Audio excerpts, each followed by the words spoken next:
Recordarán que el propósito del libro de Apocalipsis, el apóstol Juan, es de dar a los creyentes la historia avanzada de cómo Jesús, el Mesías, el Cristo, a través del juicio se convierte en rey.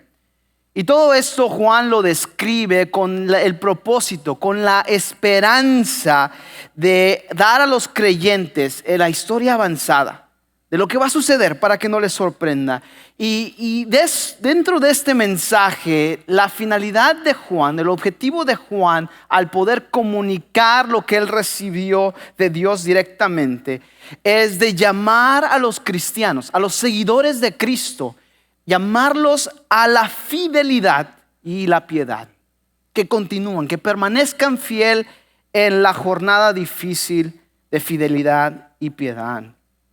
Hemos visto y espero que ya a lo largo de estos 13 sermones que hemos visto, que haya quedado enraizado en sus corazones y en sus mentes que el centro del estudio de los últimos días o de la escatología es Cristo. Él es el centro del mensaje de la escatología, y no solamente eso, pero que dentro de todos los detalles de los últimos tiempos, la prioridad de la escatología es la esperanza.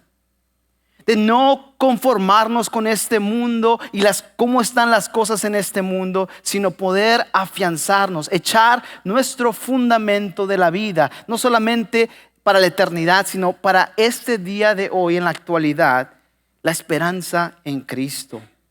Ese es el mensaje del libro de Apocalipsis.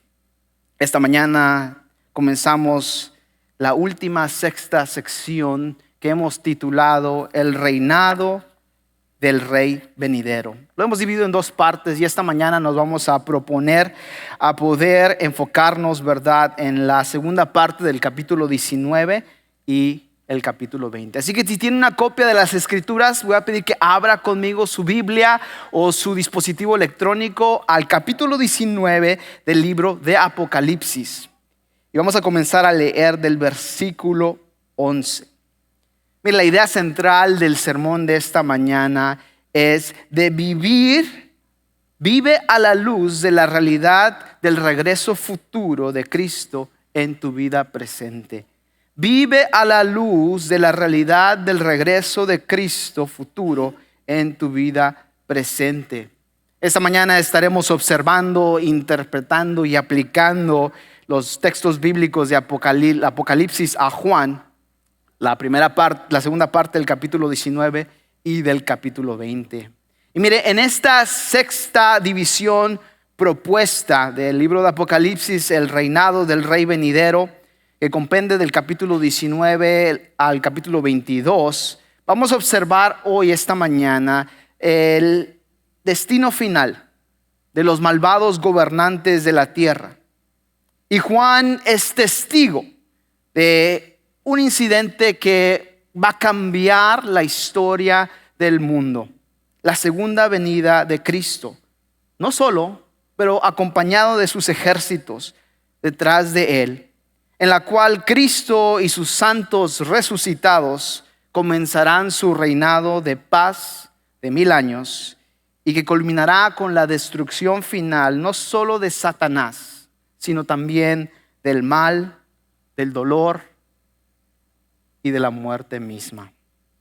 De eso se trata esta última sección que veremos. Esta mañana vamos a ver tres cosas del texto bíblico. Primero vamos a ver que aquí viene el Rey de Reyes, versículos 11 al 21 del capítulo 19. Segundo, veremos poniendo al mundo del lado correcto, hacia arriba o boca arriba, los primeros 10 versículos del capítulo 20. Y finalmente veremos, ¿verdad?, eligiendo el lado correcto por la eternidad, versículos 11 al 15 del capítulo 20. Así que abra sus Biblias conmigo. Y vamos a ver en el texto siguiente la escena de una procesión real futura, en el cual va a ser encontrada por dos tipos de audiencia, dos tipos de personas que recibirán a el rey.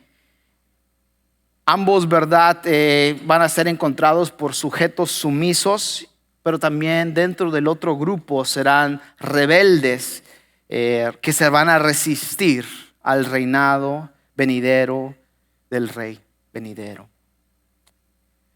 Sin importar cuál sea su ciudadanía, su cultura, lenguaje o religión, sabemos que un día, toda rodilla se arrodillará y toda lengua confesará quién es el Rey, quién es el Señor. Y cómo respondan, ya sea aquellos que están en el cielo o en la tierra o debajo de la tierra, van a confesar que Jesús, el Cristo, es el Señor para gloria de Dios el Padre. ¿Lo cree usted eso? Mire, yo sé que en este mundo, en la realidad que vivimos, es difícil de creer. Especialmente cuando experimentamos dolor, injusticia, sufrimiento, abuso. Es difícil agarrarnos de ese fundamento. Pero esa es la realidad futura, bíblica, que presenta la palabra de Dios. Y en aquel día, todo lo malo, todo aquello que haya injusticia, toda cosa que haya pasado en este mundo que sea mala, mire, créalo, va a ser arreglada, va a ser llamada a cuentas. De acuerdo a Apocalipsis 19, 11 al 21, la justicia finalmente será hecha una realidad, no solamente en una parte limitada geográfica, sino de todo el mundo entero y en el universo. Y aquel regreso dramático de Jesús, el Cristo, como el Rey de los sobrevivientes de la tribulación, quienes esperan descanso, pero también va a regresar como juez para aquellos quienes persiguieron y mataron el pueblo de Dios.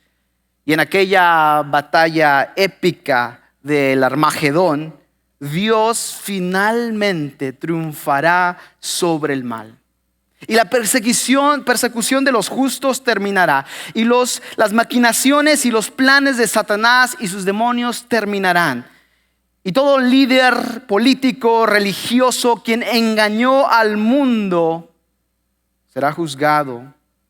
Y terminará la escena con una procesión real. Tanto real como sucederá, pero real de realeza, en la cual del cielo a la tierra se cumplirá la promesa triunfante del Cristo. Esa realidad teológica futura se convertirá en una realidad del presente de aquel entonces. La idea principal del sermón, como les decía, es: viva a la luz de la realidad del regreso futuro de Cristo en su vida hoy.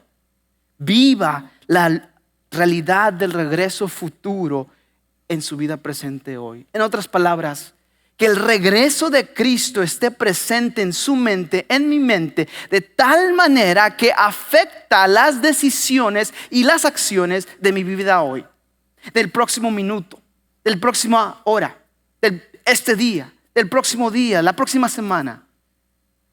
Entre más pasa el tiempo, que el Señor regrese y cumpla su promesa, hemos visto que el peligro es que vivamos de tal manera que esto no va a suceder, que esto quizás es un cuento de hadas, algo ficticio, ficción. Pero hermano, hermana, Juan escribe este último libro de la revelación de Dios especial al hombre para recordarnos que esto esté presente en nuestras mentes y corazones para poder ayudarnos a vivir en la realidad del regreso futuro de Cristo. Comenzando con el primer punto, viendo, aquí viene el Rey de Reyes. Juan mira primero que el cielo fue abierto. Y si recordará, regresamos al capítulo 4 donde comenzamos el desarrollo de esta historia y vimos que Juan vio una puerta en el cielo abrirse. Y una voz que le llamó a él y dice: sube acá y ve lo que sucederá en el futuro. Y aquella invitación de puerta abierta, que Juan entra al mundo espiritual o la realidad espiritual y empieza a ver una serie de visiones relacionadas con los últimos tiempos. Finalmente, al final del ciclo de los sellos, de las trompetas, de las copas, Juan vuelve a escribir esta frase peculiar que no vuelve a repetirse aquí hasta el capítulo 19, versículo 11, en el cual vemos que nuevamente Juan ve el cielo abierto. Pero esta vez ya no era para que Juan subiese al cielo. Vamos a encontrar que ahora es para que Jesús viniese a la tierra. Mira conmigo el versículo 11 del capítulo 19. Entonces, leyendo de la Nueva Traducción Viviente, vi el cielo abierto y había un caballo blanco y su jinete se llamaba Fiel y Verdadero, porque juzga con rectitud y hace una guerra justa. Versículo 12, sus ojos eran como llamas de fuego y llevaba muchas coronas en la cabeza. Tenía escrito un nombre que nadie entendía excepto él mismo. Llevaba puesta una túnica bañada de sangre y su título era La Palabra de Dios. Los ejércitos del cielo, vestidos de lino blanco y puro, de la más alta calidad, lo seguían en los caballos blancos o en caballos blancos. De su boca salía una espada afilada para derribar a las naciones. Él las gobernará con vara de hierro y desatará el furor de la ira de Dios, el Todopoderoso, como el jugo que corre del lagar. En la túnica, a la altura del muslo, estaba escrito, el título: Rey de Reyes y Señor de Señores. Palabra de Dios. Curiosamente, esta visión de Cristo descendiendo a la tierra en un caballo blanco nunca identifica al jinete como Cristo, como Jesús específicamente.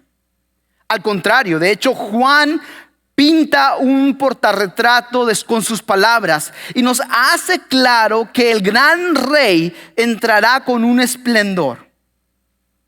Aunque sabemos usted como lector que la persona central, el héroe de la historia es Cristo, y por eso identificamos a este jinete del caballo blanco en Cristo. Pero debemos recordar que esta no es la primera vez que hemos visto un caballo blanco, al menos en el libro de Apocalipsis, en la perícope del libro de Apocalipsis. Pero este es el segundo jinete en un caballo blanco y es un contraste directo con el primer jinete. Y nos dice que su nombre es Fiel y Verdadero. Versículo 11 nos da una descripción de él. En contraste al otro jinete, al primer jinete del caballo blanco, si recordarán, la agenda de ese jinete era decepción y engaño y maldad para aquellos quienes perecerán. Y aunque el anticristo hemos visto que hará guerra malvada, inspirada por arrogancia, veremos aquí que Cristo inspirará guerra, pero guerra justa, basada en su justicia. La visión de Juan nos da un retrato de la mirada del Cristo resucitado, con ojos como llamas de fuego. Siempre pintamos un retrato de Jesús dócil, amable, ¿verdad? Ahí, inocente, incapaz de hacer nada, ya sea en pañales o ya sea con un corderito, ¿verdad? Ahí siendo muy gentil, muy cariñoso. Pero Juan aquí nos da un portarretrato real de su regreso. Juan nos pinta a Cristo en toda su gloria celestial y sus ojos, su mirada, la cual penetra el centro de nuestras almas, exponiendo desnudamente nuestros pensamientos y motivaciones o motivos. Juan menciona aquí un nombre misterioso escrito en Jesús, el cual nadie lo conoce más que él mismo, nos dice el versículo 12. Yo me pregunto, y cualquier estudiante de la Biblia debiésemos observar por qué Juan se molesta en tomar tiempo en escribir que Jesús tiene un nombre secreto. Quizás este nombre secreto indica una relación única con Dios el Padre que ninguna otra persona comparte. Interesantemente, Jesús previamente extiende la promesa a los creyentes. Se recordarán en su mensaje a las 7 iglesias, el que Él les daría un nuevo nombre, que nadie lo conoce más que aquel que lo recibe, allá en el capítulo 2. Mire, esto demuestra una relación personal muy profunda e inseparable con los creyentes, aquellos que gozan de esta relación estrecha con Cristo. Y una relación irrompible como la de Cristo con su Padre. Lo que Cristo es en su naturaleza, el único, el eterno, el divino Hijo de Dios. Los creyentes reflejarán esto en una manera limitada por la gracia, que hemos sido adoptados, que somos glorificados como hijos de Dios. Interesantemente, el versículo 13 nos dice, ¿verdad?, que la vestimenta, la túnica que traía Jesús puesta estaba llena de sangre.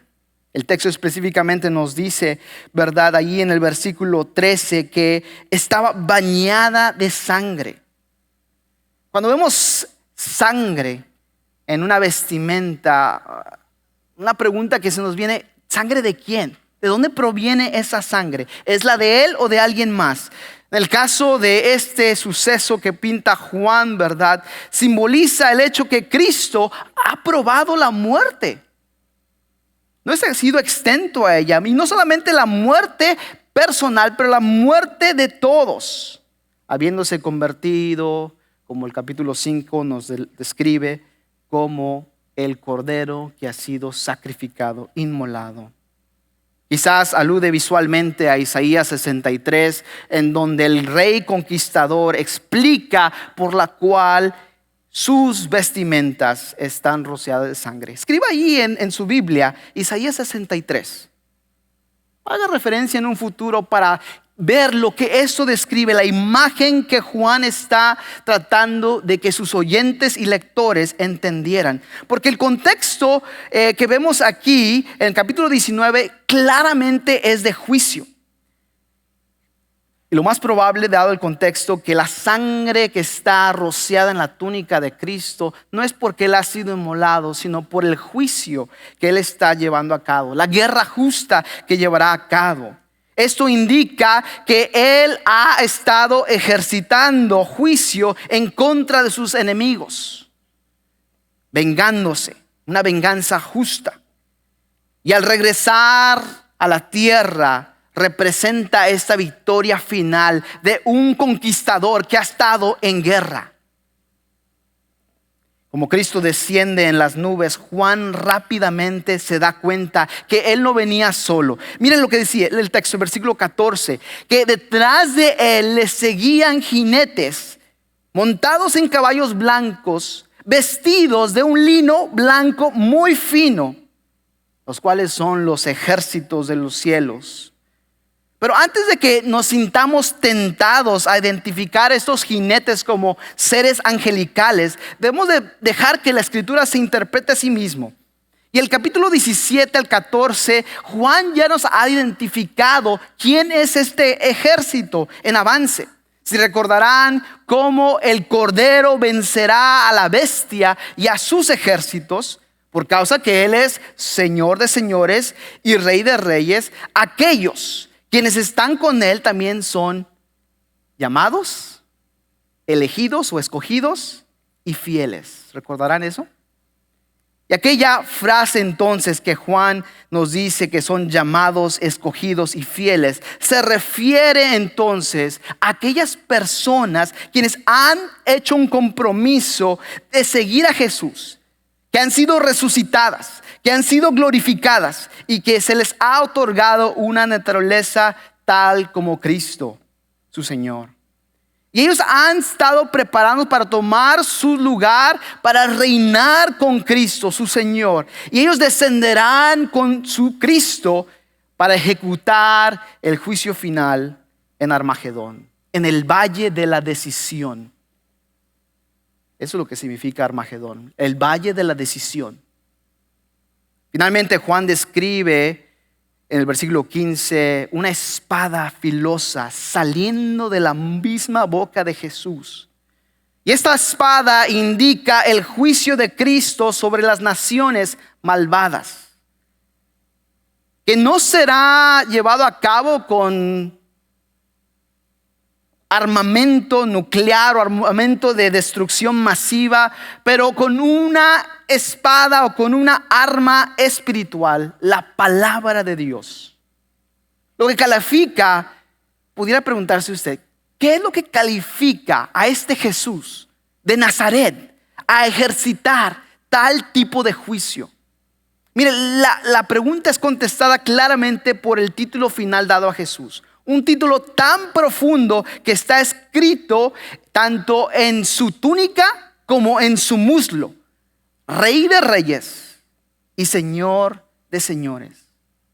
Más que un otro nombre para Cristo en esta visión, este título famoso identifica a Jesús como el Rey humano supremo de toda la tierra, alineado o junto a Dios el Todopoderoso.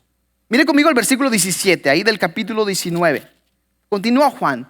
Después vi a un ángel parado en el sol que les gritaba a los buitres que volaban en lo alto de los cielos: vengan, reúnanse para el gran banquete de Dios.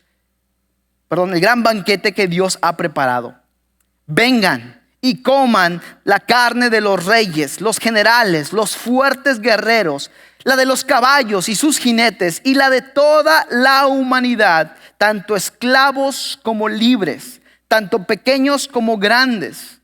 Después vi a la bestia y a los reyes del mundo y sus ejércitos, todos reunidos para luchar contra el que está sentado en el caballo y contra su ejército.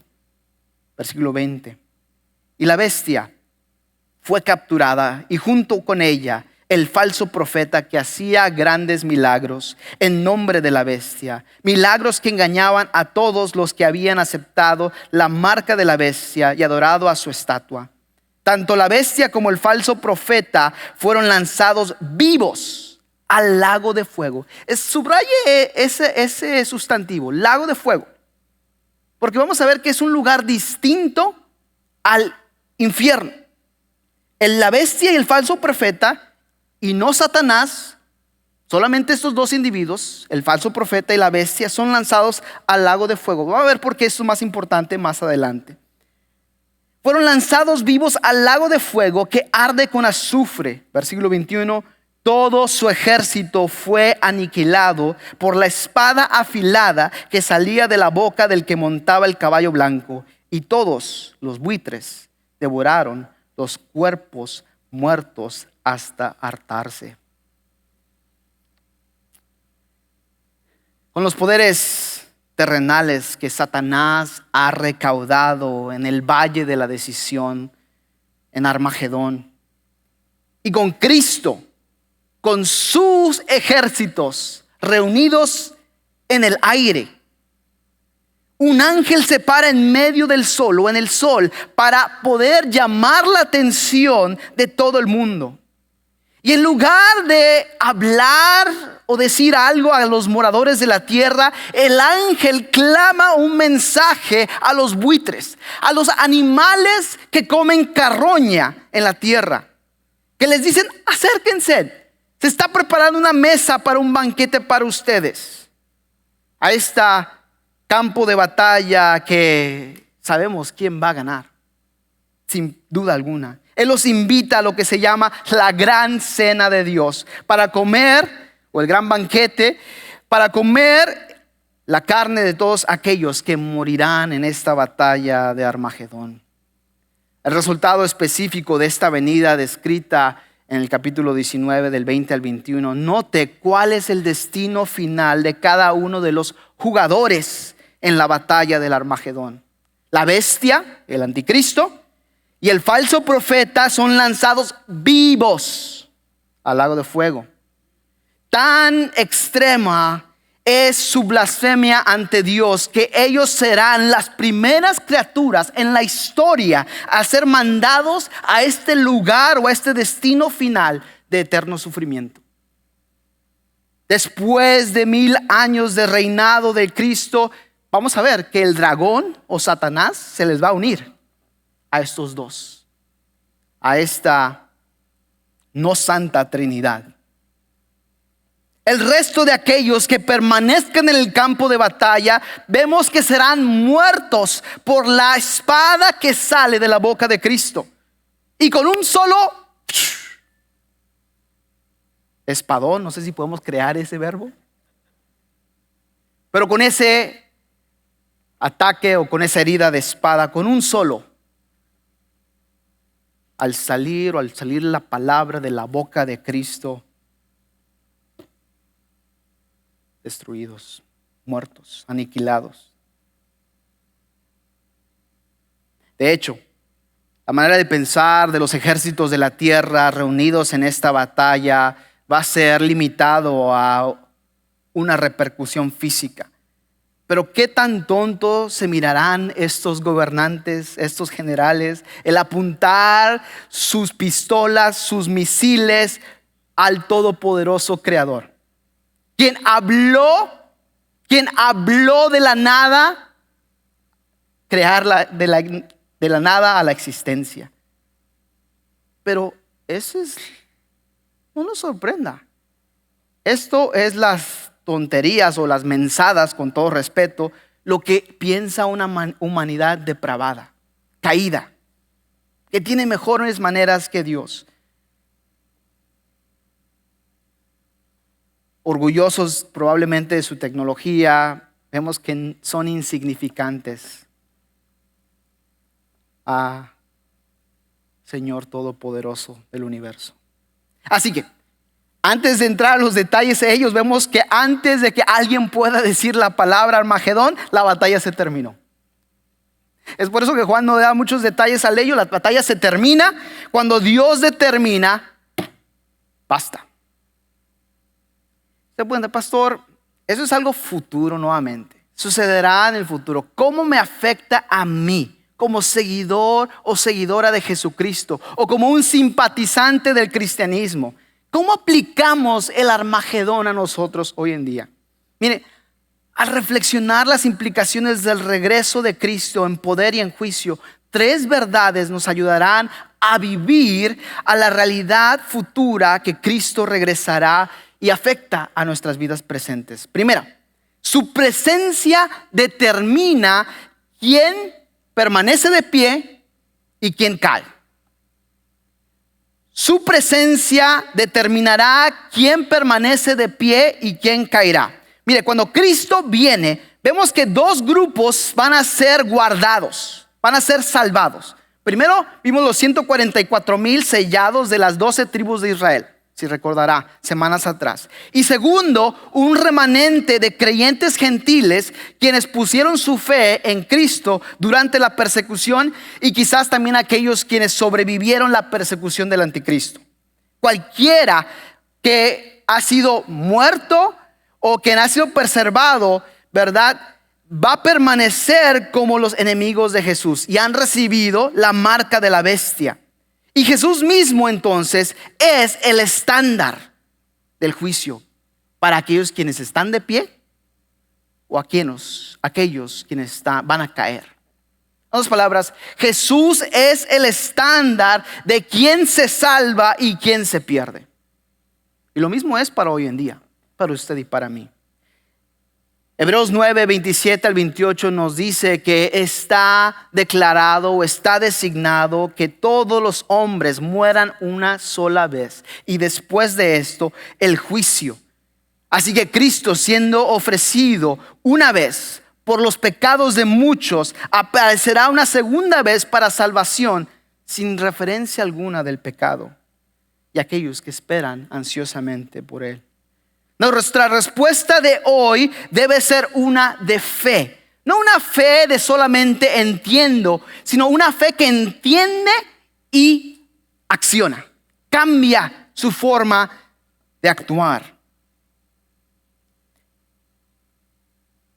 Si usted no se ha enlistado en el ejército de Cristo por haber confiado en Él solamente para salvación, ¿qué está esperando? ¿Qué espera usted?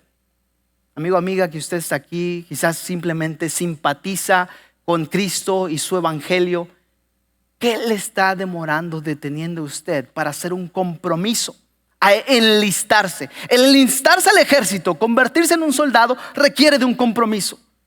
Lo mismo es para pertenecer a Cristo. Usted deja a un lado su voluntad propia y se sujeta al general supremo, que es Cristo, y a sus órdenes. Segundo, su nombre, el nombre de Cristo, es y siempre será la autoridad final. El nombre de Cristo es y siempre será la autoridad final. Esto desde el principio podemos regresar atrás a la Torre de Babel. La gente que se recaudó o se reunió en la Torre de Babel en Génesis, en las cuales construyeron esta torre, este edificio, para poder llegar al cielo y hacer un nombre para sí mismos en Génesis 11. Desde aquel entonces los humanos siempre han buscado de reemplazar el nombre de Dios con cualquier autoridad que hayan tratado de encontrar. Han tratado de reemplazar su nombre con nombres como Alá, Buda, Sun Moon, que han volteado a estos ídolos, quizás del dinero, la fama, el poder, posesiones, y han invertido todas sus vidas en este mundo presente, asumiendo que todo va a continuar como siempre ha sido y olvidándose que cuando Cristo regrese, la base de su propio poder será esfumada. Para usted y para mí, la pregunta clave es esta: ¿qué persona, qué posesión, qué posición también y qué prioridad está retando el lugar del Rey venidero en su corazón hoy en día? Déjeme le repito la pregunta: ¿qué persona, qué posesión, qué posición o qué prioridad está retando el trono de su corazón? Tercero, la palabra de Cristo ganará la victoria final. Cristo regresará en poder y terminará el reinado de Satanás como el príncipe de la potestad del aire, como gobernante de esta tierra. Y en esta batalla final, Satanás será echado del trono del mundo, si lo podemos describir de esa manera, y solamente con una palabra: la palabra del jinete del caballo blanco.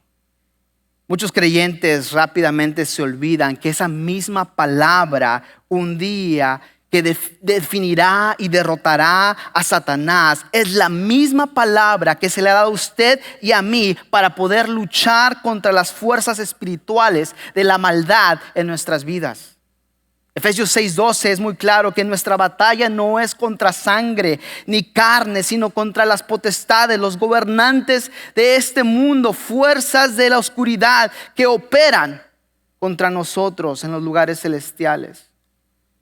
Dios nos ha dado una espada, la espada del Espíritu, la cual es la palabra de Dios. Y me temo que muchos de nosotros aquí esta mañana, esa espada que se nos ha dado no tiene filo. No puede cortar. Nosotros tenemos acceso al conocimiento divino, a la sabiduría divina y el poder para destruir especulaciones, ignorancias o mala doctrina y desobediencia. Todo lo que Satanás utiliza para poner una barrera entre el maestro o el Señor y nosotros. Y usted y yo, teniendo esa espada debemos afilarla. Afile su espada. Si no se lleva nada esta mañana, salga de aquí esta mañana con el reto de afilar su espada que le ha sido dada, la espada espiritual de la Escritura, para mejor equiparlo, para que usted luche contra Satanás y el pecado. ¿Sabe usted por qué vivimos vidas derrotadas, vidas sujetas al pecado, aunque hemos sido sujetos a Cristo? Porque nuestra espada no está afilada. No manejamos, no hemos leído, mucho menos memorizado, mucho menos meditado en la palabra de Dios. La tenemos, pero la tenemos guardada, la tenemos sin filo. Hermano, hermana, no salga de aquí con una espada, sin tener la meta de afilar su espada. Lea la Escritura, memorice la Escritura, repítala. Guárdala en lo más profundo de su corazón, porque cuando venga el momento decisivo de su batalla, de mi batalla, lo único que lo va a perseverar a usted y lo va a mantener anclado en fidelidad y en piedad es la palabra de Dios. Pero si usted no sale de aquí sin ese compromiso, créamelo, se le va a olvidar, se le va a pasar. Y después nos rascamos la cabeza y decimos, pero ¿por qué no puedo vivir una vida santa? Porque no lee la palabra de Dios, porque no repite la palabra de Dios, porque no memoriza la palabra de Dios y mucho menos vive la palabra de Dios. Eso es lo que impacta a nosotros ese texto de la Escritura. Viva la luz de la realidad futura, el regreso de Cristo en su vida presente. Porque vemos entonces cómo cambia ahora el segundo punto, en el capítulo 20. Cómo cambia ahora el mundo. El mundo en que vivimos está boca abajo. El pecado arruina todo, contamina el cielo, anima quizás a la ambición de corporaciones, lleva a enfermedad física y emocional, destruye matrimonios, nos hace adictos a adicciones, inspira a guerras. La base de esto es el pecado. El pecado corrompe el sistema legal, el pecado corroe los gobiernos, el pecado da erosión a la economía, el pecado promueve falsa religión. Ninguna área de sociedad o la cultura se ha escapado o se puede escapar de la influencia siniestra del pecado. Y así como el pecado destruye la vida de un individuo, también destruye la vida de una comunidad, la vida de un país, la vida de un planeta. Claramente las cosas no están como deben de estar. Cuando quiera que miramos, vemos algo malo. Donde quiera que miramos, gente honesta y de integridad son hechas una burla. Santos en un monasterio quizás. La economía quizás parece que solamente el aceite que puede mover la economía es la ambición y la corrupción. Las voces tenues de iglesias armoniosas se pierden en medio de las explosiones de conflictos de iglesias. Quizás el concepto de un matrimonio feliz suena como un mito.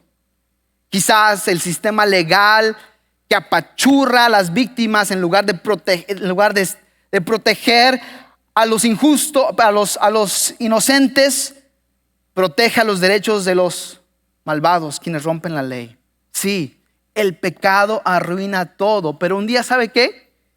Cristo redimirá todo. Esa es la promesa del Evangelio. Juan continúa diciéndonos ahí, el versículo 1 del capítulo 20. Luego vi un ángel que bajaba del cielo con la llave del abismo sin fondo y una pesada cadena en la mano.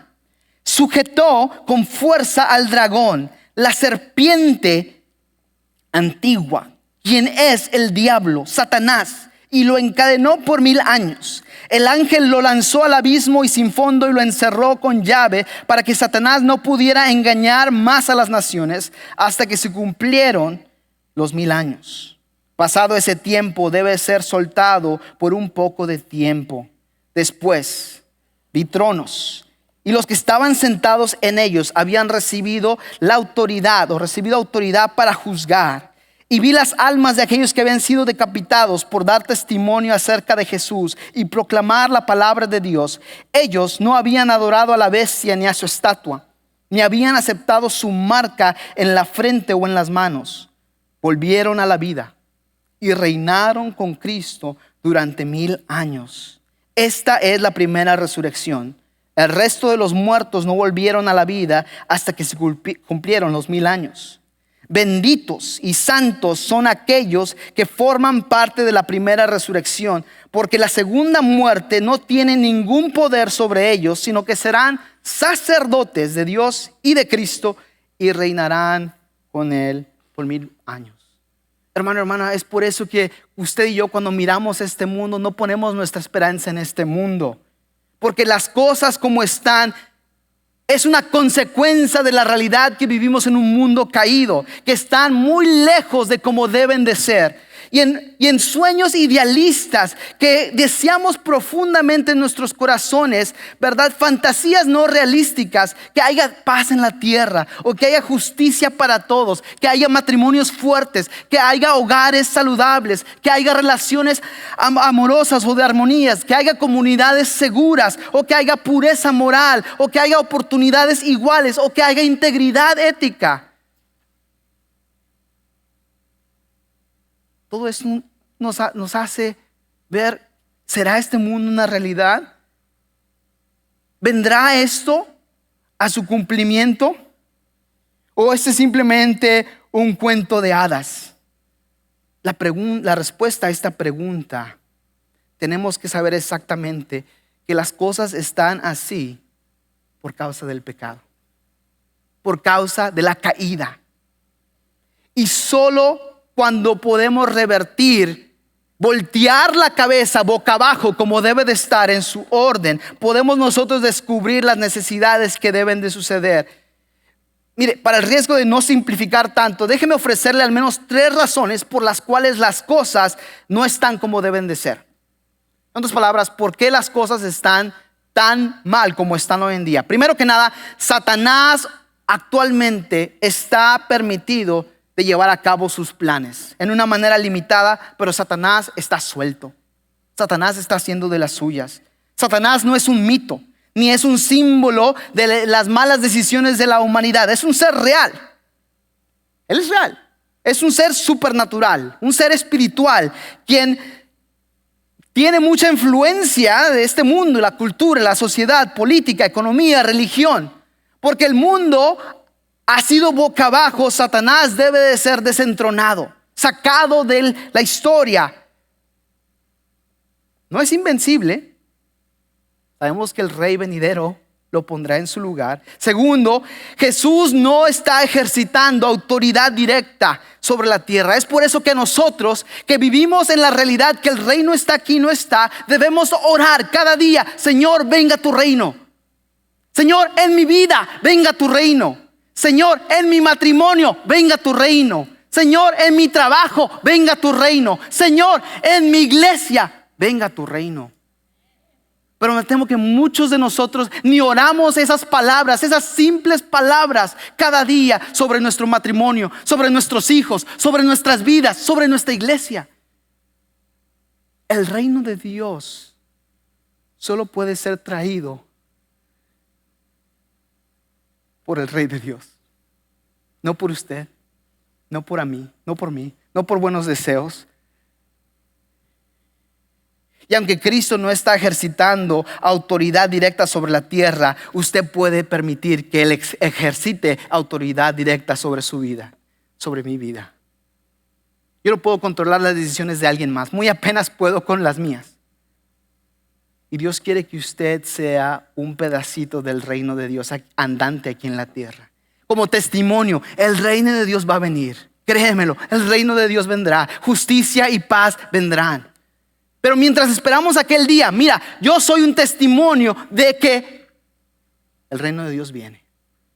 Cuando usted y yo no vivimos esa ética del reino, no nos damos cuenta, no damos que la fama del reino de Dios está en la línea, que la fama del mismo Rey de Dios está en línea. Porque nosotros no somos un reflejo de lo que decimos creer. Pero Él vendrá. Él vendrá a voltear el mundo boca arriba. Y para eso Él tiene que sentarse en su trono y reinar, recibir la herencia que le pertenece legítimamente al nuevo Adán. Tercero, las personas injustas. Las cosas malas suceden en el mundo. ¿Sabe qué? Porque las personas injustas son la mayoría y están en la autoridad. Es por eso que debemos orar por nuestros líderes en círculos de influencia, en la política, en nuestras empresas, en cualquier organización, para que gente justa pueda ser la mayoría o pueda estar en posiciones de autoridad. Por cada persona buena y justa e incorruptible, hay quizás una docena de malos por ellos.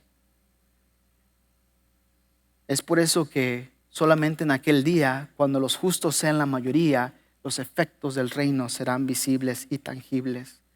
Para voltear el mundo boca arriba, gobernantes justos deben de ser la mayoría y estar en la autoridad.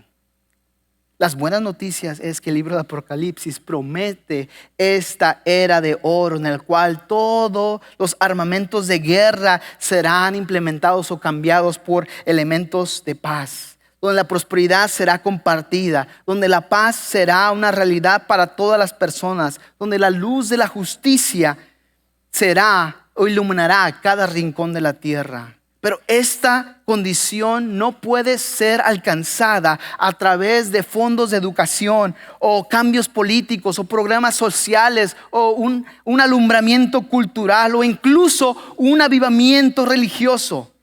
La promesa o el cumplimiento de estas cosas solo pueden llevarse a cabo por la persona de Cristo, el Rey de Dios. Verdadera transformación global solo ocurrirá cuando Satanás y sus demonios sean lanzados, sean encarcelados. Eso es lo que los teólogos llaman como el periodo del reinado perfecto de Cristo, el reino milenario. Y eso es lo que vemos en esos versículos del 1 al 6, la base de ello. No vamos a tener tiempo para ir en detalle a cada uno de estos compuestos del reino de Cristo, ¿verdad? Pero cabe saber que hasta que Satanás sea encarcelado, vendrán cambios globales. Pero es interesante que el texto Juan nos dice que el dragón no será lanzado al lago de fuego, el lugar final de los obradores de la maldad, sino simplemente va a ser lanzado al abismo, encadenado por 1000 años. Pero seguimos ahí en el texto para terminar.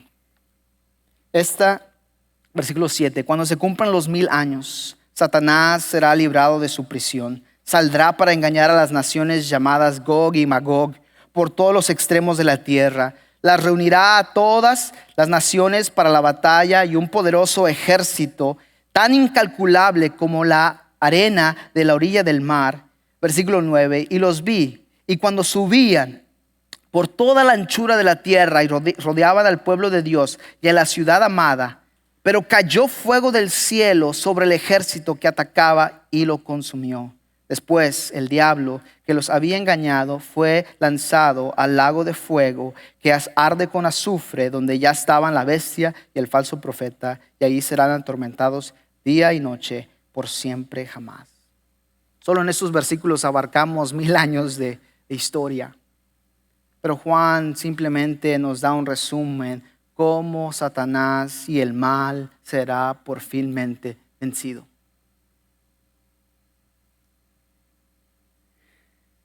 Hermano, hermana, aunque eso vendrá en un futuro cercano, no sabemos cuándo, pero pronto lo que podemos afirmar que cada día que pasa es un día más cercano a esta realidad. La Biblia declara claramente que el reino de Cristo durará para siempre. Pero no debemos esperar a que esta manifestación real del reino suceda. Usted y yo somos retados a vivir en piedad y en fidelidad, como si ya estuviese el reino de Dios aquí en la tierra. Si usted no es un súbdito del Rey de Dios, pues es normal que no viva bajo la ética del reino de Dios. Si usted no ha creído, en otras palabras, en Cristo, es normal que usted no viva como en el reino. Pero si usted es un seguidor de Jesús, se ha sujeto a su autoridad, es por eso que usted y yo debemos vivir como en el reino. Satanás y su falso Mesías nunca reinarán sobre la tierra jamás. Y vemos cómo ellos serán dado ese castigo final. Y eso nos lleva a esta parte final. Y mientras el equipo de alabanza se prepara para el canto de respuesta, quiero que leamos estos últimos versículos, estos últimos 6 versículos de lo que va a suceder sobre el juicio final. Y vi un gran trono blanco y al que estaba sentado en él. La tierra y el cielo huyeron de su presencia, pero no encontraron ningún lugar donde esconderse. Vi a los muertos, tanto grandes como pequeños, de pie delante del trono de Dios. Los libros fueron abiertos, entre ellos el libro de la vida, y a los muertos se les juzgó de acuerdo a las cosas que habían hecho, según lo que estaba escrito en los libros. El mar entregó sus muertos y la muerte y la tumba también entregaron sus muertos. Y todos fueron juzgados según lo que habían hecho. Entonces, la muerte y la tumba fueron lanzadas al lago de fuego. Este lago de fuego es la segunda muerte. Y todo el que no tenía su nombre registrado en el libro de la vida fue lanzado al lago de fuego. Eso nos lleva al tercer y último punto. Elija el lado correcto por la eternidad hoy en día. Elija el lado correcto de la eternidad hoy en día. Cómo usted responde a la pregunta ¿quién es Jesús para usted? Determinará su destino eterno. El lago de fuego es descrito como un lugar tenebroso que es solamente reservado para los ángeles y sus demonios. Pero todo aquel que se deje engañar también recibirá el mismo destino. Pero la gloriosa verdad es que ninguno tiene que terminar en ese lugar tan horrendo, sin esperanza.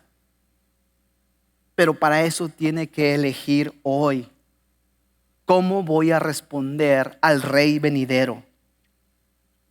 La salvación es hoy, no mañana. Juan es muy explícito al decir el destino final de ellos. No se espere a decidir sujetarse. Terminamos con esto. Imagínense las diferentes categorías de personas que formarán este grupo de no creyentes, de no salvos de toda la historia. Están aquellos quienes reemplazaron al Creador con ídolos y falsos dioses. También están aquellos quienes han puesto su espalda a la gracia gratuita de Dios en favor de una religión basada en obras. Estará también de aquellos que han escuchado repetitivamente el Evangelio de Cristo, pero lo rechazaron a Él muy tarde. Quizás aquellos que concluyeron, basado en su lógica o razón o experiencia, que Dios no existe.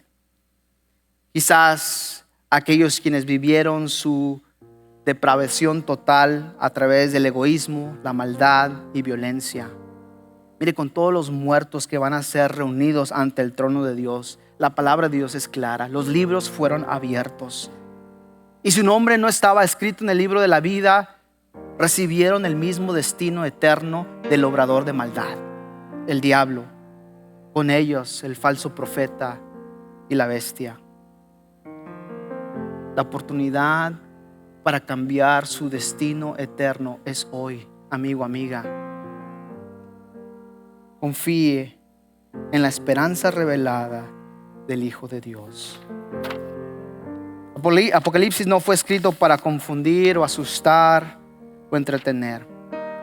Fue dado a los creyentes para leer, entender y aplicar la historia anticipada de cómo Jesucristo, a través del juicio, se convierte en Rey.